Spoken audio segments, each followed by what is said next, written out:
مولانا عرفان قاسمی صاحب آئیں اور اپنی بات شروع کریں۔ الحمد للہ رب العالمین والعاقبۃ للمتقین والصلاة والسلام على سید الانبیاء والمرسلین محمد وآلہ وصحبہ اجمعین ومن تبعهم بإحسان الى یوم الدین۔ اعوذ باللہ من الشیطان الرجیم، بسم اللہ الرحمن الرحیم۔ وإنما توفون أجوركم يوم القيامة فمن زحزح عن النار وأدخل الجنة فقد فاز وما الحياة الدنيا إلا متاع الغرور۔ وقال النبي صلى الله تعالى عليه وسلم: من كان آخر كلامه لا إله إلا الله دخل الجنة۔ وفي رواية: من مات وهو يعلم أنه لا إله إلا الله دخل الجنة، أو كما قال عليه الصلاة والسلام۔ ایک مرتبہ سبھی حضرات درود شریف پڑھیں۔ اللهم صل على محمد وعلى آل محمد كما صليت على إبراهيم وعلى آل إبراهيم إنك حميد مجيد۔ اللهم بارك على محمد وعلى آل محمد كما باركت على إبراهيم وعلى آل إبراهيم إنك حميد مجيد۔ میرے محترم بزرگوں اور دوستوں، معزز نوجوانوں، جیسا کہ آپ حضرات کو معلوم ہے کہ ہم سب یہاں پر مرحوم حاجی عبدالغفور صاحب کی تعزیت، ان کے ایصال ثواب اور ان کے دعائے مغفرت کے لیے یہاں پر جمع ہوئے ہیں۔ مرحوم حاجی عبدالغفور صاحب جو چند دنوں پہلے تک ہمارے درمیان تھے، ابھی وہ ہمارے درمیان نہیں ہے، اور جو زندگی اور جو وقت اللہ تعالیٰ نے ان کے لیے مقرر فرمایا تھا، وہ اپنی زندگی، اپنی عمر اور اپنے ان تمام اوقات کو مکمل کر کے واپس اللہ کی بارگاہ میں پہنچ گئے ہیں۔ اور یہ ایک ایسا مسئلہ ہے اور یہ ایک ایسا موقف ہے کہ جس کے اوپر دنیا کے سارے انسانوں کا اتفاق ہے، اتحاد ہے، اور کسی کا کوئی اختلاف نہیں ہے۔ کائنات کے اندر کوئی بھی چیز ایسی نہیں ہے کہ جس میں لوگوں نے اختلاف نہ کیا ہو۔ کائنات کی ہر چیز کے اندر لوگوں نے اختلاف کیا۔ اللہ کی کتاب قرآن کریم میں لوگوں نے اختلاف کیا، کسی نے مانا، کسی نے انکار کر دیا۔ اللہ کے بھیجے ہوئے رسولوں کی ذات کے بارے میں کسی نے انکار کیا، کسی نے مانا، کسی نے انکار کر دیا، اس میں لوگوں کا اختلاف ہے۔ اللہ کے ملائکہ فرشتوں کے بارے میں لوگوں کا اختلاف ہے، کوئی مانتا ہے، کوئی نہیں مانتا ہے۔ اسی طریقے سے اللہ پاک نے جو بے شمار چیزیں پیدا فرمائی ہے، عالم برزخ ہے، عالم قبر ہے، عالم حشر ہے، دوزخ ہے، جنت ہے، بہت ساری چیزیں ایسی ہیں کہ جن میں لوگوں نے اختلاف کیا، کچھ مانتے ہیں اور کچھ نہیں مانتے ہیں۔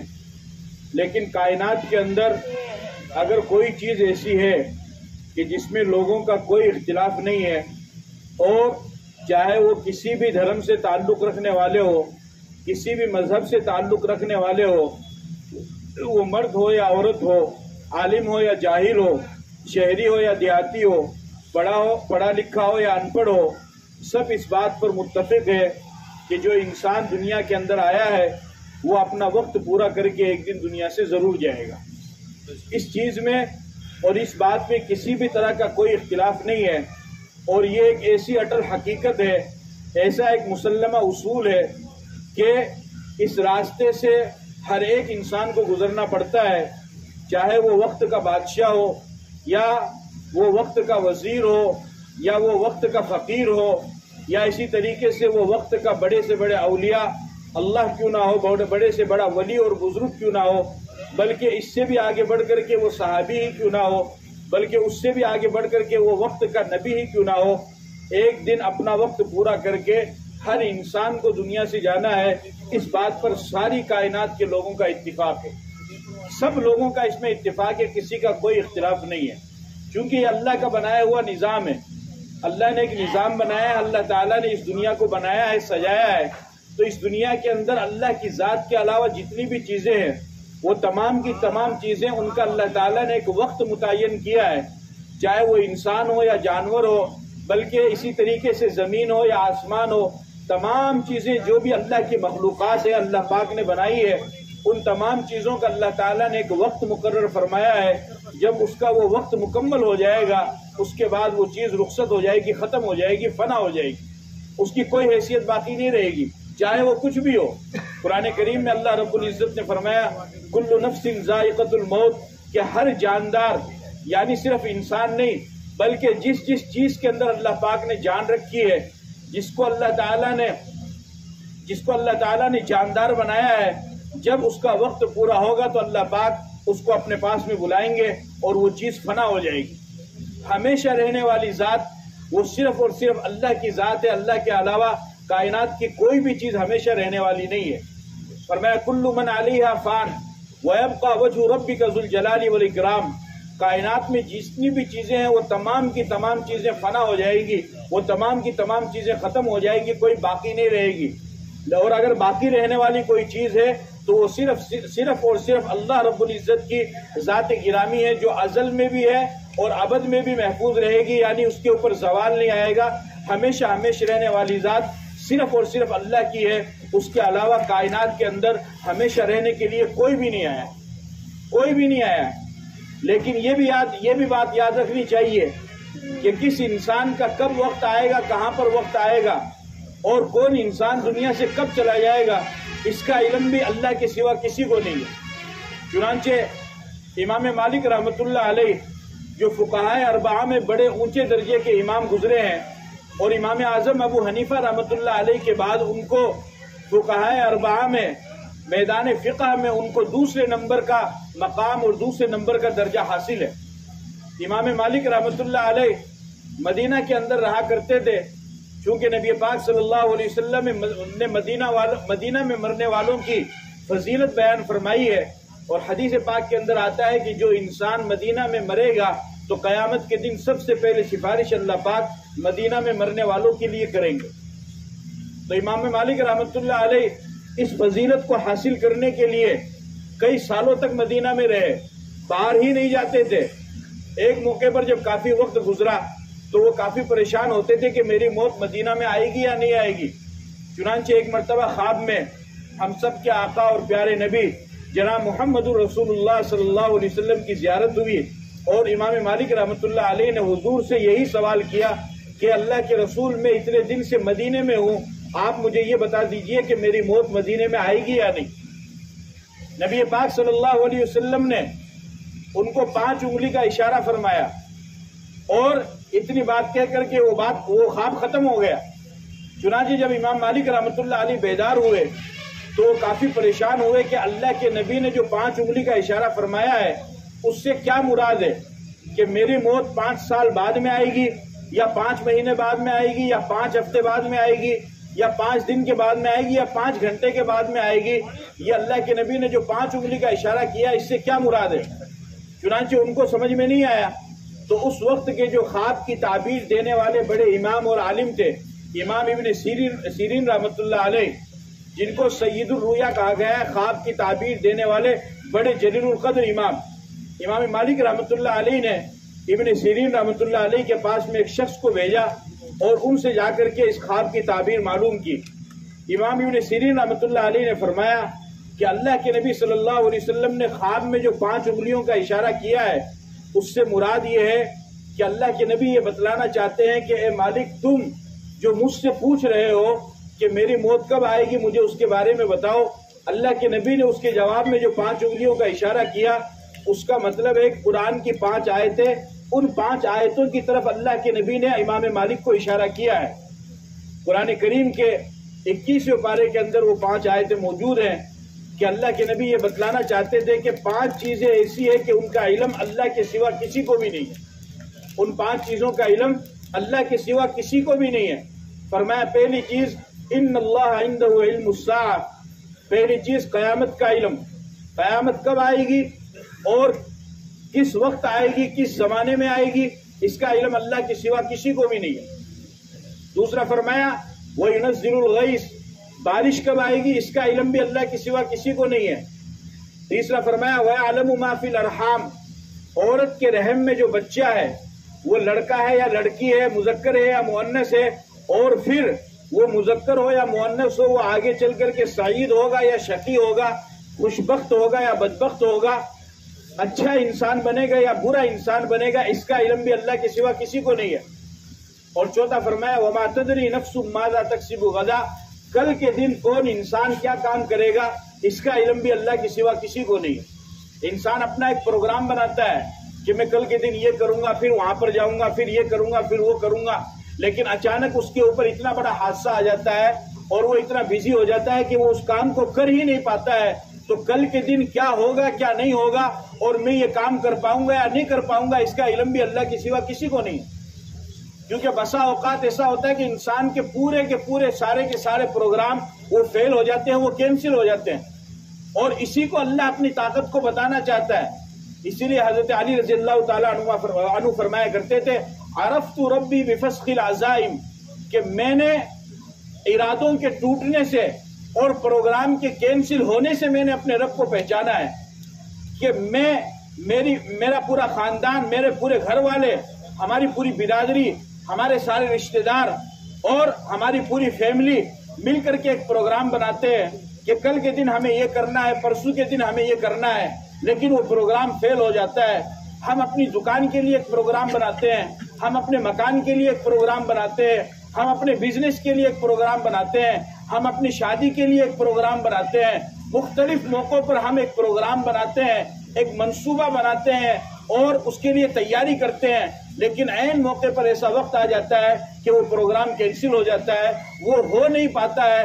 حضرت علی رضی اللہ تعالیٰ عنہ فرماتے ہیں کہ تم ساری برادری والے مل کر کے اور سارے خاندان والے مل کر کے اور ساری فیملی والے مل کر کے جو پروگرام بناتے ہو اور اس کے باوجود بھی وہ پروگرام کینسل ہو جاتا ہے، تو سمجھ جاؤ کہ پیچھے کوئی مضبوط طاقت ہے جو تمہارے اس پروگرام کو ہونے دے نہیں رہی ہے، اور اسی طاقت کا عمل اور دخل ہوتا ہے اور اسی طاقت کی تاثیر چیزوں میں چلتی ہے، اور وہ اللہ کی طاقت ہے۔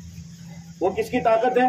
وہ اللہ کی طاقت ہے جو ان سارے پروگرام کو ناکام بناتا ہے اور اللہ پاک اپنے اثر اور رسوخ کو اس کے اندر ڈالتا ہے۔ تو فرمایا چوتھی چیز وما تدری نفس ماذا تکسب غدا، کل کے دن کون انسان کیا کمائے گا، کیا کرے گا، اس کا علم اللہ کے سوا کسی کو نہیں ہے۔ اور پانچویں چیز فرمائی وما تدری نفس بأي ارض تموت، کہ کل کے دن کون انسان زندہ رہے گا اور کون مر جائے گا، اس کا علم بھی اللہ کے سوا کسی کو نہیں۔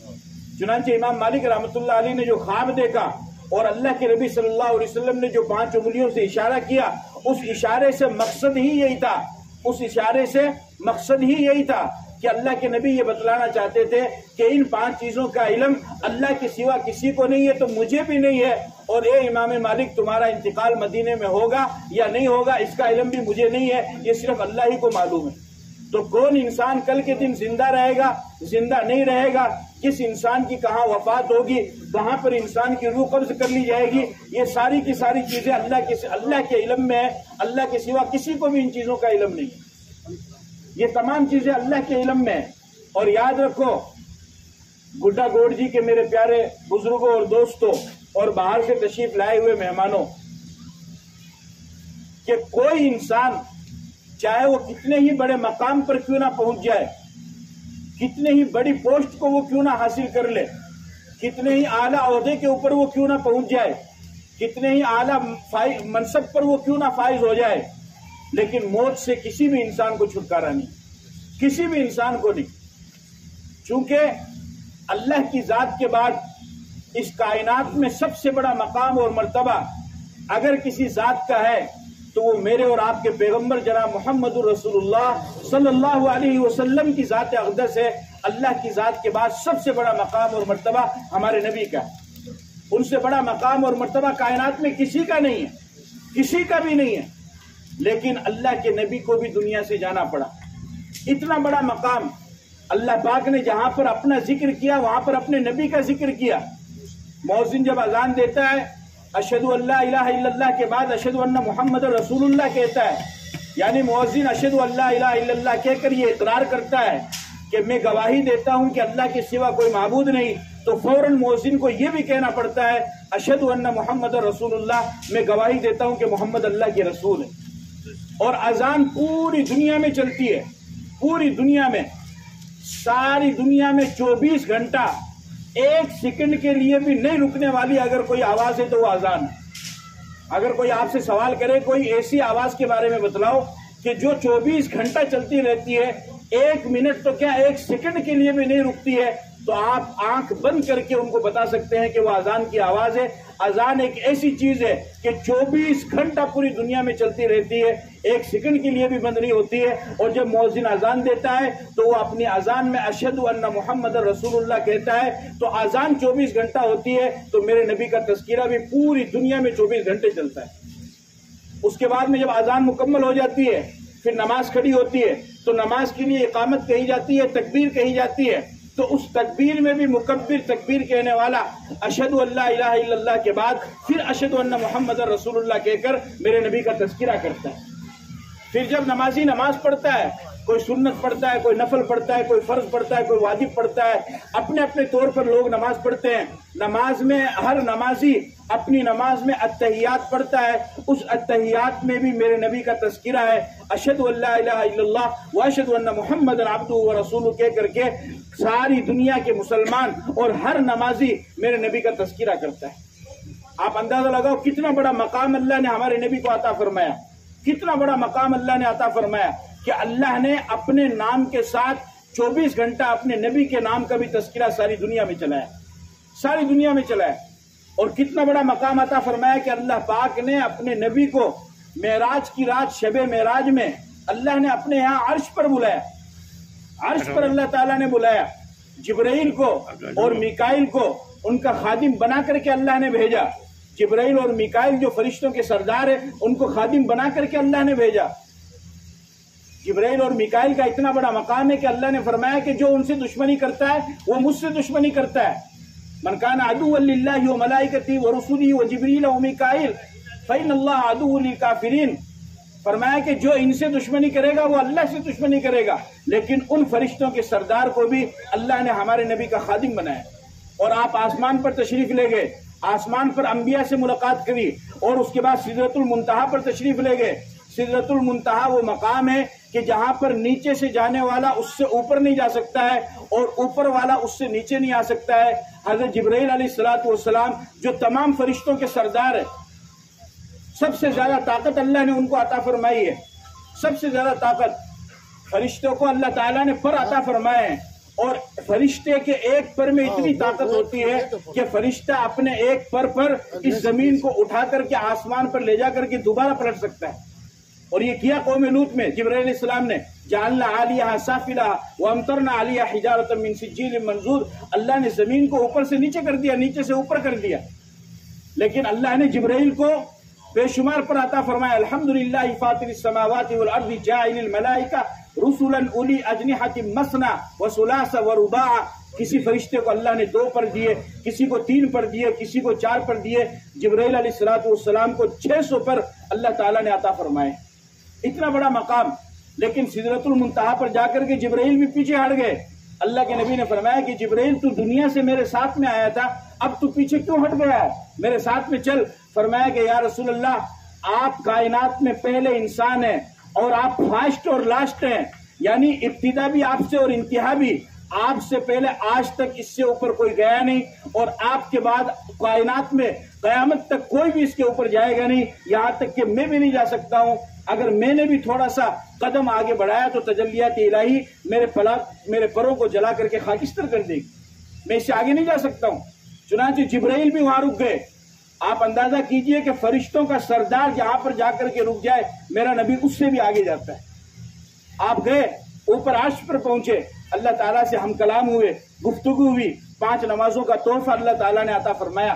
آپ اندازہ لگائیے کہ باقی جتنے بھی فرائض ہیں ان تمام فرائض کو اللہ نے زمین پر اتارا، روزے کو اللہ نے زمین پر فرض کیا، زکوٰۃ کو اللہ نے زمین پر فرض کیا، حج کو اللہ نے زمین پر فرض کیا، اور پردے کو اللہ نے زمین پر فرض کیا، ماں باپ کے حقوق کو اللہ نے زمین پر فرض کیا، ان کے علاوہ جتنے بھی فرائض ہیں ان تمام فرائض کو اللہ نے زمین پر اتارا۔ لیکن جب نماز کی باری آئی تو چونکہ نماز عظیم الشان عمل تھا، نماز کا مقام بہت بڑا تھا، نماز کا درجہ بہت بڑا تھا، نماز کی اہمیت بہت زیادہ تھی، نماز کی فضیلت بہت زیادہ تھی، نماز کی عظمت اور رفعت بہت زیادہ تھی، تو اللہ نے نماز کے مقام کو بیان کرنے کے لیے اور نماز کے مقام کو لوگوں کو بتانے کے لیے اللہ پاک نے اپنے نبی کو آسمان پر بلایا اور نماز کو اور فرائض کی طرح زمین پر فرض نہیں کیا بلکہ عرش پر اپنے نبی کو بلا کر کے اللہ نے نماز کو فرض کیا تاکہ لوگوں کو معلوم ہو کہ نماز کا مقام کتنا بڑا ہے، لوگوں کو معلوم ہو کہ نماز کی اہمیت کیا ہے، لوگوں کو معلوم ہو کہ نماز کی فضیلت کیا ہے۔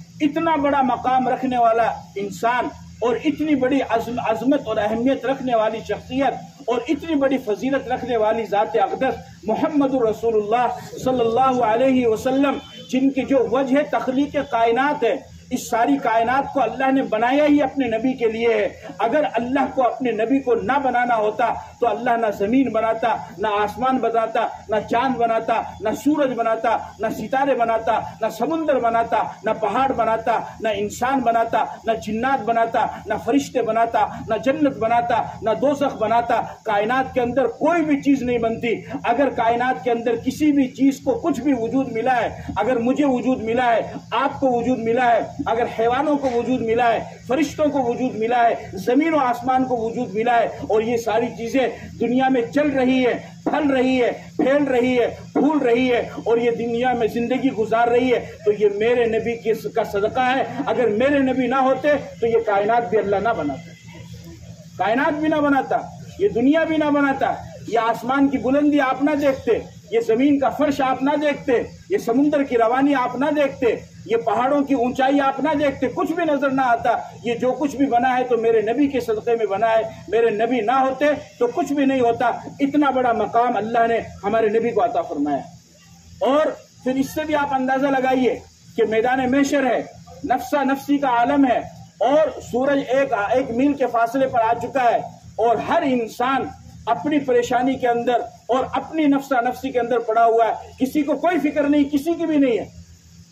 یوم یفر المرء من اخیہ وامہ وابیہ وصاحبتہ وبنیہ، ماں اپنی بیٹی سے بھاگے گی، باپ اپنے بیٹے سے بھاگے گا، شوہر اپنی بیوی سے بھاگے گا، بھائی اپنے بھائی سے بھاگے گا، کسی کو کسی کی پرواہ نہیں ہوگی، کسی کی پرواہ نہیں۔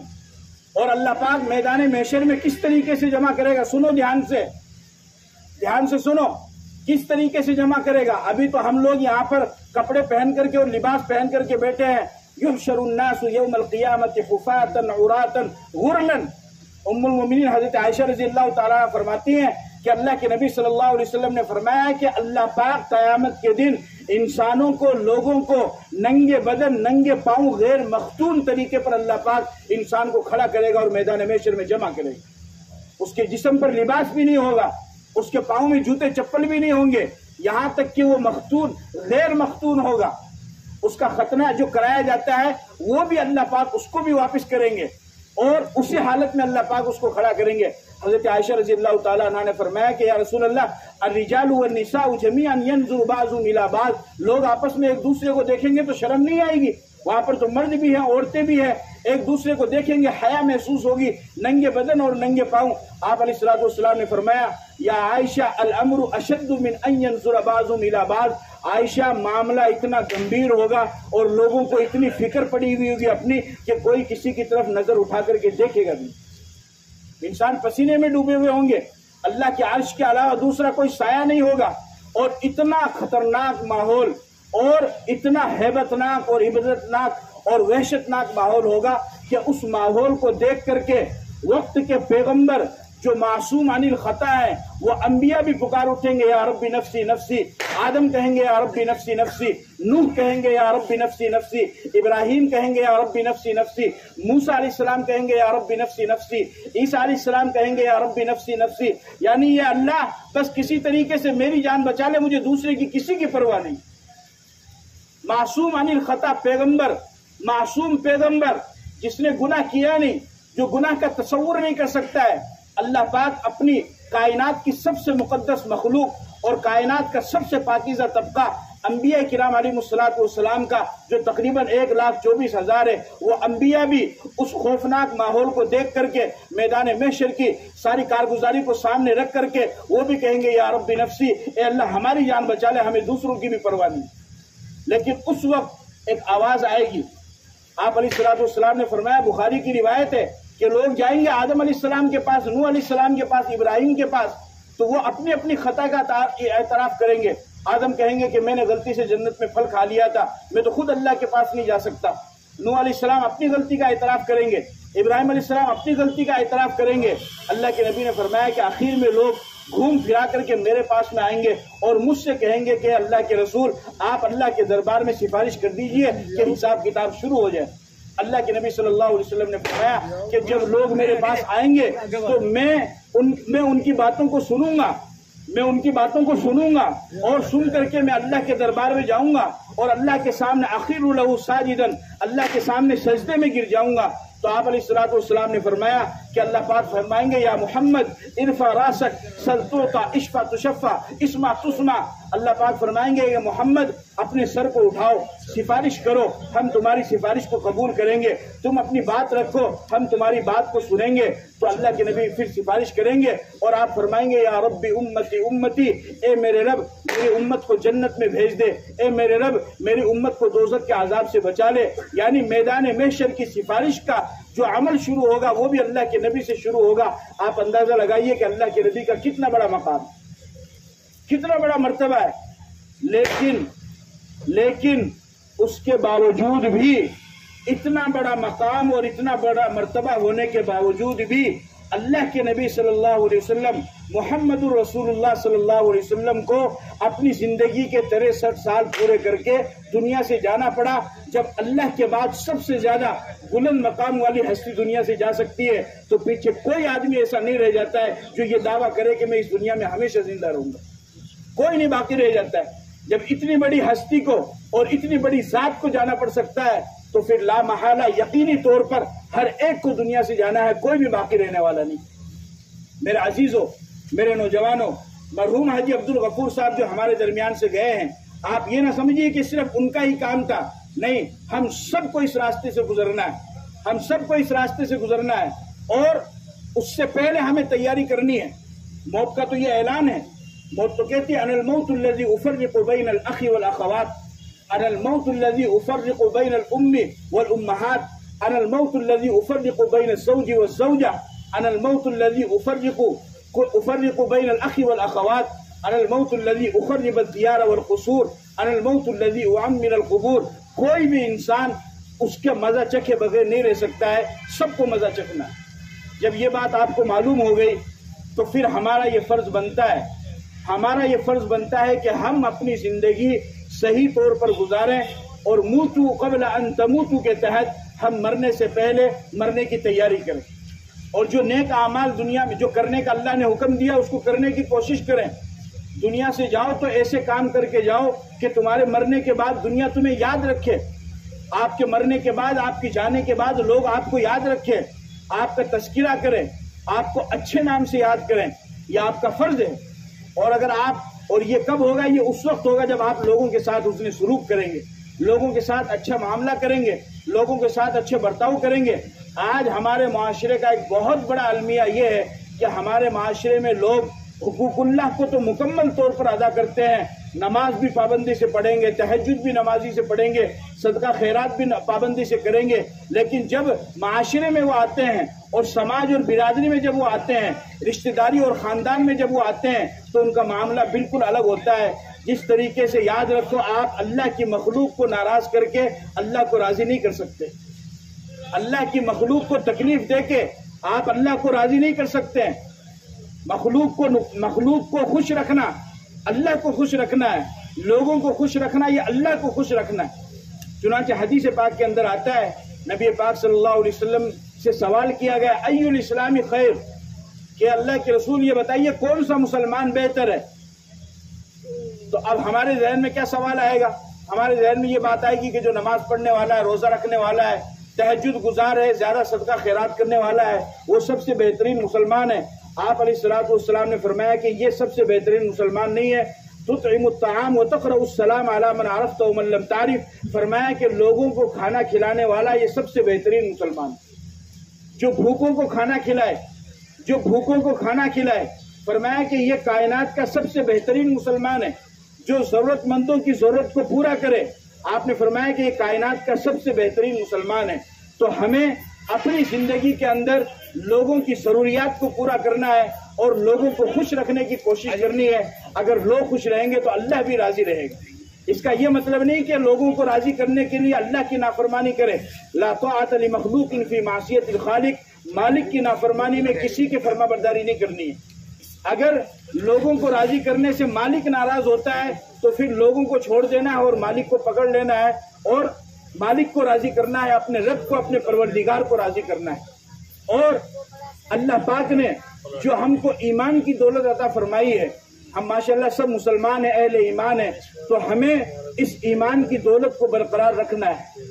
یاد رکھو میرے پیارے مسلمانوں، یہ ایمان کی دولت کائنات کی سب سے بڑی دولت ہے، کائنات کی سب سے بڑی دولت ہے، اور اتنی بڑی دولت ہے کہ اللہ کے نبی نے ارشاد فرمایا لا تقوم الساعة حتى يقال في الارض اللہ اللہ۔ آپ علیہ الصلوۃ نے فرمایا کہ جب تک ایک ایمان والا باقی رہے گا اللہ پاک اس کائنات کے نظام کو چلاتے رہے گا۔ آپ خود بتاؤ کہ کسی ایک انسان کے لیے کیا کوئی چیز چلتی ہے؟ مان لیجیے آپ کے گڈا گوڑ جی سے کوئی بس چلتی ہے اور وہ سیکر جاتی ہے، تو اگر صرف ایک سواری ہو تو بتاؤ وہ بس چلے گی؟ ارے بھائی بولو نا، تھوڑا دیر بھی بولو یار، وہ نہیں چلا نا۔ ٹرین چالو کرائی سرکار اور بھی میں کوئی 2-3 سواری جاوے تو وہ ٹرین چلے گی؟ سرکار بند کرتے کہ بولے بھائی ہم نے تو چالو کیا تھا، گڈا گوڑ جی والے تو جاتے ہی نہیں ہے، تو کہے گا ہم 2-3 سواری کے لیے ہم ٹرین تھوڑی چالو کیے، ٹرین بند ہو جائے گی۔ لیکن ایک ایمان والے کا اتنا بڑا مقام ہے کہ جب تک ایک ایمان والا مسلمان باقی رہے گا اللہ پاک اس ساری دنیا کے نظام کو چلائے گا۔ جب تک ایمان والا رہے گا تب تک یہ سورج بھی نکلے گا، چاند بھی نکلے گا، دن بھی آئے گا، رات بھی آئے گی، سردی بھی آئے گی، گرمی بھی آئے گی، تمام چیزوں کا نظام اللہ پاک چلاتے رہیں گے۔ ایک ایمان والا اتنا قیمتی ہے، اور اسی وجہ سے انسان کا، خاص طور پر مسلمان کا جو سب سے بڑا کھلا ہوا دشمن ہے، جس کو قرآن نے بتایا دشمن ان الشیطان للانسان عدو مبین، شیطان انسان کا کھلا ہوا دشمن ہے، تو اس شیطان کی یہ کوشش ہوتی ہے کہ انسان مسلمان کے ایمان کو وہ کسی طریقے سے خراب کرے، اور وہ اس کی کوشش پیدائش سے اور بچپن سے ہی وہ اس کی کوشش شروع کر دیتا ہے، لگا رہتا ہے، لگا رہتا ہے، لگا رہتا ہے، یہاں تک کہ جب انسان کی موت کا وقت قریب آتا ہے اس وقت بھی وہ شیطان انسان کو گمراہ کرنے کے لیے اور اس کو ایمان کو چھیننے کی کوشش کرتا ہے۔ اب میں جو آپ کو حدیث کی روشنی میں بات بتانے لگا ہوں، بہت کام کی اور بہت پوائنٹ کی بات ہے، خدا کے واسطے تھوڑا دھیان سے سن لو، پانی وانی ایک بار بند کر دو، آپ کے کام آنے والی چیزیں، کیونکہ جو چیز میں بتا رہا ہوں اس راستے سے میرے کو، آپ کو، سب کو گزرنا ہے، تو ابھی دھیان سے سن لو گے تو آگے کام آئے گی۔ کہ جب انسان، حدیث پاک کے اندر آتا ہے کہ جب انسان کی موت کا وقت قریب آتا ہے، اس سے پہلے ایک بات اور سمجھ لیجئے کہ اب محمد مصطفیٰ صلی اللہ علیہ وسلم کے آنے کے بعد اللہ کی نظر میں مذہب اسلام کے علاوہ دوسرا کوئی مذہب قابل قبول نہیں ہے۔ وَمَن يَبْتَغِ غَيْرَ الْإِسْلَامِ دِينًا فَلَن يُقْبَلَ مِنْهُ۔ اب کسی انسان کو اگر کامیابی چاہیے اور کسی انسان کو اگر اللہ کو راضی کرنا ہے اور کوئی انسان اگر جنت کا مستحق ہونا چاہتا ہے تو اسے لا الہ الا اللہ کے ساتھ محمد الرسول اللہ کا بھی اقرار کرنا پڑے گا، اللہ کو ماننے کے ساتھ محمد کو بھی ماننا پڑے گا، اور محمد کو ماننے کے ساتھ محمد کے لائے ہوئے مذہب اسلام اور دین کو بھی اسے ماننا پڑے گا۔ مذہب اسلام کو چھوڑ کر کوئی انسان کسی دوسرے مذہب کو اللہ کی بارگاہ میں لے کر جائے گا تو وہ مذہب اللہ کی نظر میں قابل قبول نہیں ہے، وہ چاہے مذہب نصرانیت ہو، مذہب یہودیت ہو، مذہب عیسائیت ہو یا کسی اور چیز کو ماننے والے ہو۔ اگر کامیابی چاہتے ہیں، آخرت میں سرخروئی حاصل کرنا چاہتے ہیں اور قیامت کے عذاب سے بچنا چاہتے ہیں، اللہ کی رضامندی کو حاصل کرنا چاہتے ہیں، نبی کی سفارش میں اپنا حصہ ڈلوانا چاہتے ہیں اور میدان محشر کی رسوائی سے بچنا چاہتے ہیں، اللہ کی رضامندی کو حاصل کرنا چاہتے ہیں اور جنت میں جانا چاہتے ہیں، تو پھر انسانوں کو اللہ کے بھیجے ہوئے دین محمد صلی اللہ علیہ وسلم کے دین کو قبول کرنا پڑے گا، تب اسے کامیابی ملے گی، اس کے علاوہ اسے کامیابی نہیں مل سکتی ہے۔ اب جب انسان کی موت کا وقت قریب آتا ہے تو انسان کا یہ کھلا ہوا دشمن کیا نام ہے؟ شیطان۔ کیا نام ہے؟ کھلا ہوا دشمن شیطان۔ یہ اپنے پوری فوج کے ساتھ میں اس مرنے والے انسان کے قریب آتا ہے.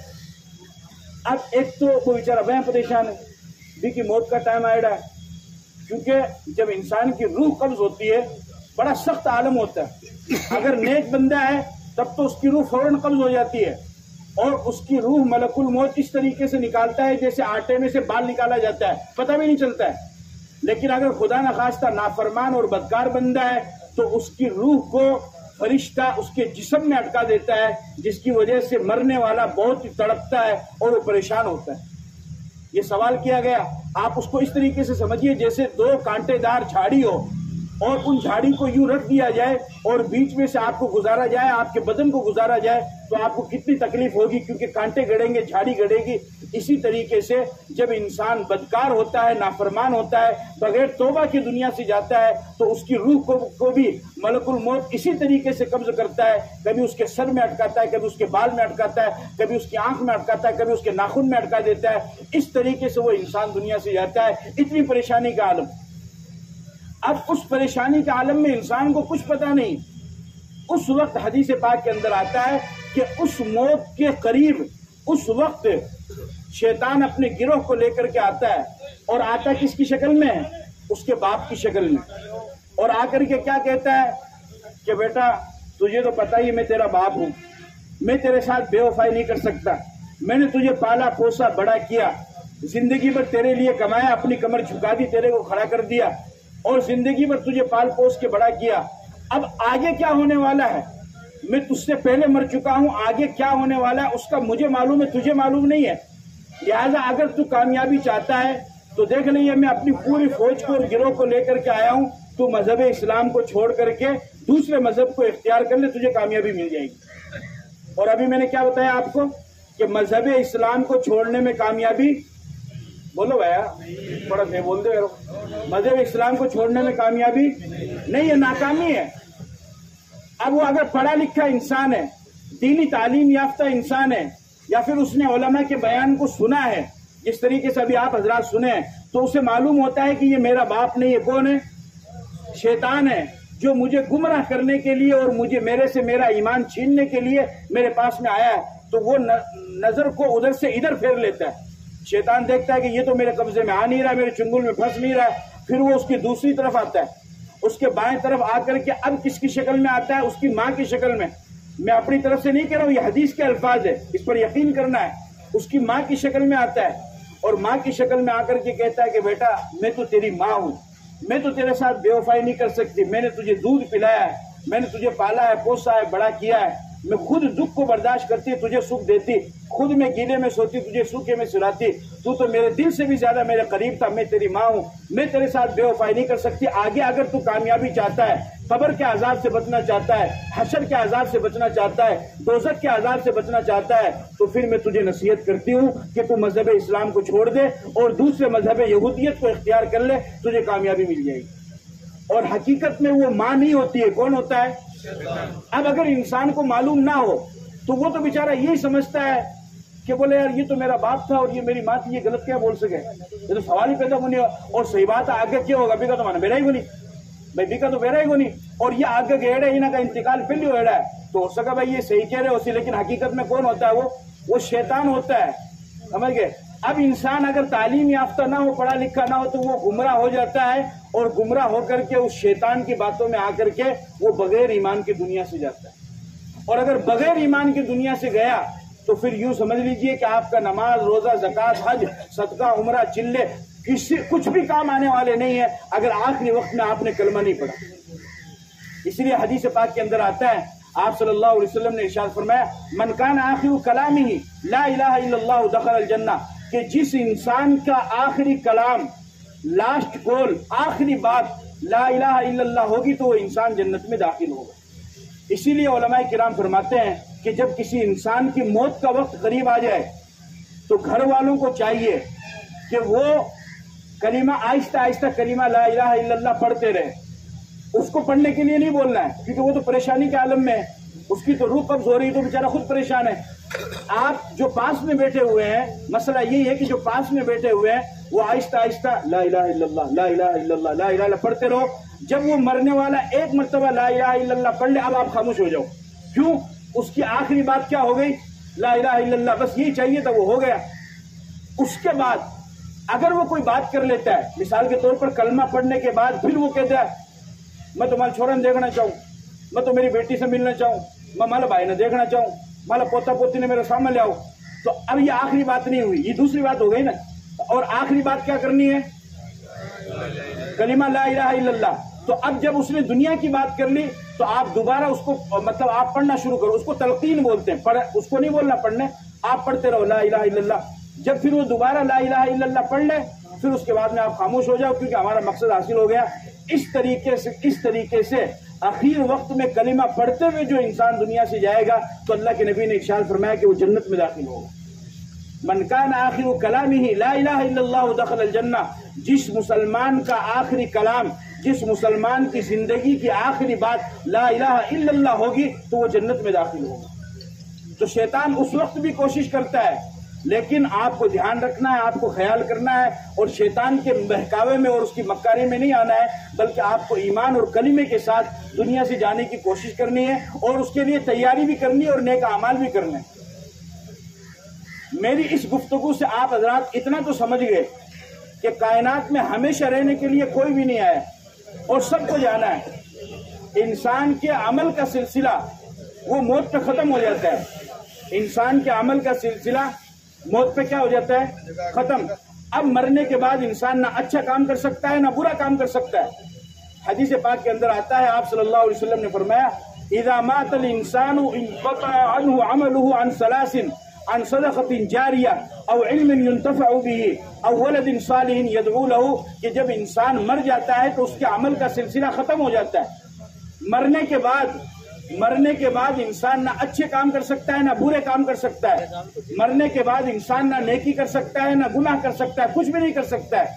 لیکن اللہ پاک نے اپنے فضل و کرم سے ہمیں یہ آپشن دیا، ہمیں یہ آفر دیا، اور اللہ پاک نے اپنے فضل و کرم سے ہمیں یہ مہلت دی کہ انسان کے مرنے کے بعد اس کے جو رشتہ دار ہیں، اس کی جو ورثاء ہیں، اس کی جو متعلقین ہیں، اگر وہ اپنے مرحوم کے نام سے کچھ صدقہ کرنا چاہیں یا مرحوم کے نام سے کچھ نیک اعمال کر کے اس کا ثواب مرحوم کو پہنچانا چاہے تو اللہ پاک اس کا ثواب مرحوم کو پہنچا دیتے ہیں. مرحوم کو کیا کر دیتے ہیں؟ پہنچا دیتے ہیں. جیسے مثال کے طور پر مرحوم حاجی عبد الغفور صاحب کا انتقال ہوا. اب حاجی عبد الغفور صاحب کے جو اہل خانہ ہیں، ان کے جو متعلقین ہیں، ان کے آل اولاد، ان کے بیٹے بیٹیاں ہیں، وہ مرحوم حاجی صاحب کی طرف سے جو کرنا چاہتے ہیں ایصال ثواب، مان لیجئے نفلی اعمال ہے، نفل پڑھتے ہیں یا صدقہ نکالتے ہیں یا خیرات نکالتے ہیں، مسجد میں یا مدرسے میں تعاون کرتے ہیں، تو اللہ پاک اس کا ثواب مرحوم کی روح کو ضرور پہنچاتے ہیں. اور یاد رکھو، مرنے والا مرنے کے بعد قدم قدم پر آپ کے ایصال ثواب کا محتاج ہے. اور حدیث پاک کے اندر یہاں تک آتا ہے کہ مرنے والا مرنے کے بعد ایصال ثواب کا انتظار کرتا ہے، اس کی روح انتظار کرتی ہے. جس طریقے سے آپ جو یہاں پر تشریف فرما ہے، آپ کے بہت ساروں کے لڑکے، کسی کا سعودیہ میں رہتا ہے، کسی کا دبئی میں، کسی کا مسقط میں رہتا ہے، تو 1 مہینہ ہونے کے بعد میں پھر آپ بھی تو انتظار کرتے ہیں نا کہ خرچہ پانی بھیجے. ارے کون کرو گے بھائی؟ انتظار کرو، خرچہ پانی بھیجے، لائٹ کا بل آئے گا، پانی کا بل آئے گا، دوا بیماری کی دوا دلانی ہے، یہ کرنا وہ کرنا ہے. اور اگر 5 تاریخ تک چھوڑا پیسے نہیں بھیجے تو کیا ہے بیٹا؟ اب کل غفیل کون پوچھا گیا، سلام کون کری گئے، بھیجا کو نہیں گیا، 5 تاریخ ہوگی، تیرے امی کی طبیعت خراب ہے، یہ ہو رہا ہے وہ ہو رہا ہے، اسکول کی فیس ہوتا ہے نا. جس طریقے سے آپ مہینہ پورا ہونے کے بعد ایصال ثواب کے بچوں کے پیسے کے انتظار میں رہتے ہیں، اسی طریقے سے آپ کا رشتہ دار، آپ کا مرحوم مرنے کے بعد وہ آپ کے ایصال ثواب کے انتظار میں رہتے ہیں. اور پھر جس طریقے سے آپ کا لڑکا اگر وہ زیادہ پیسے کماتا ہے تو ظاہر سی بات ہے آپ اس پر خوش ہوتے ہیں، اسی طریقے سے آپ کا مرحوم جس کا انتقال ہو گیا ہے اس کو اگر آپ زیادہ ثواب پہنچائیں گے تو وہ زیادہ خوش ہوگا. تو زیادہ سے زیادہ ہمیں جانے والے کے لیے ایصال ثواب کرنا ہے. اور ایک بات اور یاد رکھو کہ موت پر تو دشمن بھی نرم دل ہو جاتا ہے. موت پر دشمن بھی کیا ہو جاتا ہے؟ نرم دل ہو جاتا ہے. اس لیے جو بھی مرنے والا ہے، جس کا انتقال ہو گیا ہے، اس کے ساتھ آپ کا جو بھی معاملہ ہوا ہے کمی بیشی ہوئی، انسان ہے، غلطی ہو جاتی ہے، کہیں پر کچھ زیادتی بھی ہو جاتی ہے، آپ اس کو اللہ کے لیے معاف فرما دیں، اس سے درگزر کر دیں، اس کو چھوڑ دیں، اس کی برائی نہ کریں۔ حدیث پاک کے اندر اللہ کے نبی صلی اللہ علیہ وسلم نے ارشاد فرمایا لا تسبوا الاموات فتؤذوا الاحیاء، کہ تم مردوں کو برا مت کہو، اس لیے کہ جب آپ مرنے والے کو برا کہیں گے تو اس کے رشتہ داروں کو تکلیف ہوگی۔ اب وہ تو بیچارہ دنیا سے چلا گیا، اب جو بھی معاملہ ہوا آپ اللہ کے لیے اس کو معاف کر دو، مردوں کی برائی نہیں، کتنا بھی ظلم آپ کے اوپر ہوا ہو، اب وہ بیچارہ دنیا میں ہی نہیں ہے، وہ زندہ ہی نہیں ہے، تو اس کی برائی کر کے اب کئی لوگ اس بات کو لے کر کے بیٹھ جاتے ہیں، تعزیت کے لیے بھی آتے ہیں، چائے بھی پیتے رہتے ہیں، بولے یار وہ تو آیا کر رہا تھا، وہ آیا کر رہا تھا، وہ ارے بھائی چھوڑ دو بس، اب چلا گیا دنیا سے۔ ہمیں ایک تو اس کی کوشش کرنی ہے، اور دوسری ہمیں جو بھی ہم زیادہ سے زیادہ ایصال ثواب کر سکتے ہو، زیادہ سے زیادہ ایصال ثواب کرنے کی کوشش کریں۔ اور ایصال ثواب میں ایک بات آپ یہ بھی یاد رکھیے، ایصال ثواب میں آپ ایک بات یہ بھی یاد رکھیے کہ ایصال ثواب، زکوٰۃ دیکھو وہ تو متعین ہے، اور صدقہ اور خیرات اس کو بھی ہر کسی کو دینے کی اجازت نہیں ہے۔ مسلمان کے ذمے صحیح مال کمانا بھی ضروری ہے اور صحیح لگانا بھی ضروری ہے، مال کماؤ بھی صحیح اور لگاؤ بھی صحیح۔ یہ نہیں کہ موسم میں تو حلال کمائی سے کرے، اب میں چاہے شادی میں ڈی جے بجاؤں یا پٹاخے اڑاؤں، کیا مطلب میں تو حلال کمائی سے، خون پسینہ کی گاڑی کمائی سے میں پیچھے کمایا، میں تو آرام کمایا کو نہیں۔ ارے تو کیا ہوا؟ آپ جس طریقے سے حلال کمائی کے پابند ہیں اس طریقے سے اس کمائی کو صحیح طریقے پر لگانے کے بھی پابند ہیں۔ اگر کمانا ضروری ہے تو اس کو صحیح لگانا بھی ضروری ہے۔ میں یہ بات اس وجہ سے عرض کر رہا ہوں آپ حضرات کے سامنے کہ آج کل ایک عام رواج چلا ہوا ہے کہ کچھ بھی لوگ جو ہیں وہ آ جاتے ہیں، اور ٹیمپو لے کر کے آتے ہیں، بھلائی کر بھلا ہوگا، برائی کر برا ہوگا، اور اس کی حالت دیکھو، اس کی آنکھ ٹوٹی ہوئی ہے، اس کے ہاتھ ٹوٹے ہوئے، اس کا پاؤں ٹوٹا ہوا ہے، اس کی مدد کرو، وہ چاہے ہے یا نہیں ہے۔ اب ہماری جو گھر میں بانڈ بیٹھی، ارے بھائی اللہ ناراض ہو جیسی لاؤ کیوں تو دو، دینے سے پہلے یہ دیکھ لو کہ یہ اس کا مستحق ہے یا نہیں، یہ تو دیکھو۔ سب سے پہلے اپنے محلے میں دیکھو، تمہارے محلے میں جو جوان بچی ہے اس کی شادی نہیں ہو رہی، اس کا باپ ریڑھی لگاتا ہے، اس کا باپ ٹیمپو چلاتا ہے، اس کا باپ مزدوری کرتا ہے، اس جوان بچی کی شادی کے لیے اس کے باپ کے ہاتھ میں جا کر کے پیسہ دے دو، یہ آپ کے لیے سب سے بڑا صدقہ اور مرحوم کے لیے ایصال ثواب ہو جائے گا۔ آپ اپنے پڑوسی میں دیکھو، آپ کے پڑوس میں کون یتیم ہے، وہ یتیم بچہ اسکول میں پڑھنا چاہتا ہے لیکن اس کے ماں باپ کے پاس اسکول کی فیس کے پیسے نہیں ہے، اس یتیم بچے کو جا کر کے اسکول کی فیس کے انتظام کرو اور اس کو تعلیم دلاؤ۔ آپ یہ دیکھو کہ آپ کے محلے میں بیوہ کون ہے، اس بیوہ کے سر پر ہاتھ رکھنے والا کون ہے۔ اور ایک بات اور یاد رکھو، جب بھی کسی کا تعاون کرو، کسی کی امداد کرو تو شہرت کے لیے نہیں، صرف اور صرف اللہ کے لیے۔ امام زین العابدین رضی اللہ تعالیٰ عنہ کا جب انتقال ہوا تو 100 گھروں میں سے رونے کی آواز آئی۔ کتنے گھروں میں سے؟ 100 گھروں میں سے رونے کی آواز آئی۔ انتقال کے بعد پتا چلا کہ 100 گھروں کو اپنے خرچے سے چلاتے تھے، رات کو 2 یا 3 بجے کے قریب جب اندھیرا ہوتا تھا راشن کی بوری ڈال کر کے لے جا کر کے ڈال دیتے تھے۔ 100 گھروں کا خرچہ اپنی زندگی میں اپنے خرچے سے چلایا، کسی کو بھی پتہ نہیں لگنے دیا۔ جب انتقال ہوا اور راشن کی بوری گھروں میں نہیں آئی تو 100 گھروں میں سے رونے کی آواز آئی۔ معلوم ہوا کہ امام زین العابدین 100 گھروں کا خرچہ چلاتے تھے اور اللہ کے علاوہ کسی کو نہیں پتہ لگنے۔ یہ بھی ہے، اب 5 تو کیلا پکڑا دیا، ایک کیمرہ رن بلا لیا، ایک دینک بھاسکر رن بلا لیا، ایک میڈیا رن بلا لیا، یہ غلط ہے۔ وہ جوان بچی جس کی آپ امداد کر رہے ہیں، جس کو آپ تعاون کر رہے ہیں، 5 کلو کے آٹے کی تھیلی دے رہے ہیں اور ساتھ میں آپ کیمرے والے کو بلا کر کے فوٹو کھنچوا رہے ہو، آپ تھوڑی دیر کے وقت کسی کا نہیں ہوتا ہے، وقت کبھی بھی بدل سکتا ہے۔ وتلک ایام نداولها بین الناس، ٹائم ہمیشہ ایک جیسا نہیں رہتا، ٹائم عدلتا بدلتا رہتا ہے۔ وہ غریب جوان بچی جس کی آپ امداد کر رہے ہیں، صرف 5 کلو کے آٹے کی تھیلی دے رہے ہیں اور ساتھ میں فوٹو کھنچوا رہے ہیں، آپ تھوڑی دیر کے لیے اپنے دل پر ہاتھ رکھ کر کے سوچو، اگر اس جوان بچی کی جگہ آپ کی بیٹی ہوتی اور کوئی دوسرا آدمی اس کو آٹے کی تھیلی دیتا اور وہ فوٹو کھنچواتا تو آپ کے دل کے اوپر کیا گزرتی؟ غریب کی صرف امداد نہیں کرنی ہے، غریب کی عزت بھی کرنی ہے۔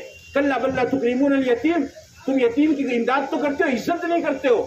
غریب کی عزت کا بھی ہمیں حکم ہے۔ اور اسی طریقے سے آپ جو امداد اور جو بھی تعاون کرنا چاہتے ہیں، بہت سارے لینے والے ایسے ہوتے ہیں کہ آپ سے تعاون لیا، شام کو جا کر کے بوتل چڑھا لی، آپ سے تعاون لیا، شام کو ہوٹل میں جا کر کے پارٹی کر رہے ہیں، آپ سے تعاون لیا، اور شام کو جا کر کے کسی اور کام میں لگے ہوئے ہیں. آپ خود بتاؤ, آپ اپنی کمائی کا پیسہ کسی کو مستی کرنے کے لیے دیں گے؟ ارے بولو بھائی, عیاشی کرنے کے لیے دیں گے؟ کیا ایصال ثواب کیا ملے گا؟ وہ مانگنے والا آیا اور مانگ کر کے چلا گیا, اس کی صحت دیکھو, اس کی تندرستی دیکھو, جو ضرورت مند ہے اس کے اوپر خرچ کرو تو آپ کو ثواب ملے گا. اور اس وقت مرحوم کے ایصال ثواب کے لیے سب سے زیادہ بہترین راستہ اگر کوئی ہے تو وہ مدرسے کے بچوں کا تعاون کرنا ہے. میں کھل کر کے آپ کو ایمانداری سے بتا رہا ہوں, کیونکہ مدرسے میں دینے کا مقصد یہ ہے کہ 24 گھنٹے صبح کو اٹھتے ہوئے قرآن کی تلاوت, چھٹی ہوتے ہوئے قرآن کی تلاوت, پھر دوپہر میں ظہر بعد پڑھنے بیٹھیں گے تب قرآن کی تلاوت, مغرب بعد بیٹھیں گے تب قرآن کی تلاوت, رات کو عشاء کے بعد پڑھ کر کے سوئیں گے تب قرآن کی تلاوت. ہر وقت ان بچوں کی زبان سے قرآن کی تلاوت جاری اور ساری رہتی ہے.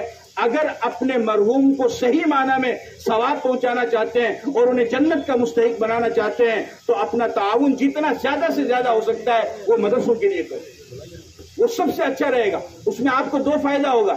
ایک فائدہ یہ ہوگا کہ تعاون اور امداد کرنے کا آپ کو ثواب بھی ملے گا, اور دوسرا بڑا فائدہ یہ ہوگا کہ دین کو پھیلانے کا آپ ذریعہ بھی بنیں گے. اور آپ اندازہ کیجئے کہ اگر آپ کے تعاون سے کوئی ایک بچہ بھی پڑھ کر کے فارغ ہو گیا تو آپ کی کامیابی کے لیے کافی ہو جائے گا. حدیث پاک کے اندر آتا ہے, اللہ کے نبی صلی اللہ علیہ وسلم نے ارشاد فرمایا, من قرأ القرآن وعمل بما فيه البس الله تعالى والديه تاجا يوم القيامة ضوءه احسن من ضوء الشمس في بيوت الدنيا فما ظنكم بالذي عمل بهذا. سنو دھیان سے, آپ نے فرمایا کہ جس کے بیٹے نے قرآن پڑھا اس پر عمل کیا, اس کے ماں باپ کو اللہ پاک قیامت کے دن ایسا تاج پہنائیں گے اس کی روشنی سورج سے بھی زیادہ ہوگی. آپ اندازہ کرو کہ جو حافظ قرآن ہے اس کا کتنا بڑا مقام ہوگا. فرمایا من قرأ القرآن فاستظهره فأحل حلاله وحرم حرامه أدخله الله الجنة البتة وشفعه في 10 من أهل بيته كلهم قد وجبت لهم النار. حدیث کے الفاظ بتا رہا ہوں. آپ علیہ الصلوۃ والسلام نے فرمایا کہ 10 ایسے آدمی جن کے لیے جہنم واجب ہو چکی ہے اور اللہ کی طرف سے فیصلہ ہو چکا ہے کہ یہ 10 آدمی جہنم کے اندر جائیں گے, ایک حافظ قرآن وہ کھڑا ہوگا اور اپنے خاندان کے اس 10 آدمیوں کو اپنے ساتھ لے کر کے جنت میں چلا جائے گا. کتنا بڑا مقام ہے. اگر آپ کے تعاون سے ایک طالب علم نے بھی تعلیم حاصل کر لی اور اگر قوم کا ایک بچہ بھی آپ کے تعاون سے حافظ قرآن بن گیا تو گڈا گوڑ جی کے مسلمانوں اور باہر سے آئے ہوئے مہمانوں, یاد رکھو کہ یہ ایک بچہ حافظ قرآن جو آپ کے تعاون سے بنا ہے یہ آپ کی دنیا میں برکت اور آخرت میں مغفرت کے لیے کافی ہو جائے گا. اور اگر آپ نے زیادہ کو بنا دیا تو اور بھی زیادہ خوش نصیبی کی بات ہے. اس لیے اس کا ایک طریقہ ہے, میں اس طریقے کو بتا کر کے اپنی بات کو ختم کرتا ہوں کہ اس کا طریقہ یہ ہے کہ حافظ قرآن کی چونکہ بہت بڑی فضیلت ہے, جیسے ابھی آپ نے سنی تو آپ کے بھی من میں آئے گا کہ یار میں بھی قرآن پڑھتا, حافظ قرآن بنتا, لیکن آپ کی عمر زیادہ ہو گئی ہے. پھر آپ کے من میں آئے گا کہ یار میں اپنے بچوں کو پڑھاتا, تو آج کل تو دھنویرا ٹاپر 20 سال کے بعد میں کہا بات بنوانا ہے, بولا کر لو خود ہی, من کیا کہہ رہے ہو. اب آپ ان کو بھی نہیں بنا سکتے ہیں. تو اس حافظ قرآن کی فضیلت کو اگر آپ حاصل کرنا چاہتے ہیں تو اس کا ایک طریقہ یہ ہے کہ مدرسوں میں جو بچے تعلیم حاصل کر رہے ہیں آپ ایک بچے کے حفظ قرآن کا خرچہ اٹھا لیجیے, کوئی مشکل نہیں ہے. ایک بچے کا تقریباً سالانہ خرچہ 15,000 روپے آتا ہے اور نارمل ایک بچہ 3 سال میں حافظ قرآن بن جاتا ہے. 45-50 مان لیجیے, 50,000 روپے اگر اللہ نے آپ کو نوازا ہے, آپ کو دیا ہے, 50,000 روپے 3 سال کا آپ کا خرچہ ہوگا, اور اس 50,000 روپے کی وجہ سے ایک بچہ حافظ قرآن بن جائے گا تو وہ اپنے ساتھ 10 آدمیوں کو جنت میں لے کر کے جائے گا. جب 10 کو لے کر کے جائے گا آپ کو تو پہلے نمبر پہ لے کے جائے گا, نہیں لے جائے گا کیا؟ اور میں خود پرسنلی طور پر ایسے لوگوں کو جانتا ہوں کہ جنہوں نے اپنی زندگی میں خود حافظ نہیں بن سکے, اپنے بچوں کو نہیں بنا سکے, لیکن جب اس فضیلت کو سنا تو انہوں نے ان خرچوں کو برداشت کیا. اور الحمدللہ آج بھی میں ایسے لوگوں کو جانتا ہوں خود کہ انہوں نے اپنے خرچے سے, اپنے پیسے سے 5-5, 10-10 بچوں کو حافظ قرآن بنا رکھا ہے. آپ خود اندازہ لگا لیجئے کہ وہ 10 بچے جب حافظ قرآن بن گئے ہیں تو کوئی نہ ایک تو اس حاجی صاحب کو پکڑ کر کے اپنے ساتھ جنت میں لے جائے گا, اور اگر ایک بھی لے کر کے چلا گیا تو وہ دنیا میں نجات اور آخرت میں مغفرت کے لیے کافی ہو جائے گا. اس لیے جن کو اللہ تعالیٰ نے نوازا ہے, جن کو اللہ نے صاحب حیثیت بنایا ہے, ان کو چاہیے کہ وہ اس پر غور و خوض کرے, ان پر فکر کرے. جو مدرسے والے ہیں ان سے رابطہ کرے. ہمارے امام صاحب مولانا ظفر صاحب بیٹھے ہیں, یہ مرکز کے امام صاحب ہیں. دوسرے جو لوگ ہیں یہ مولانا عرفان صاحب ہیں,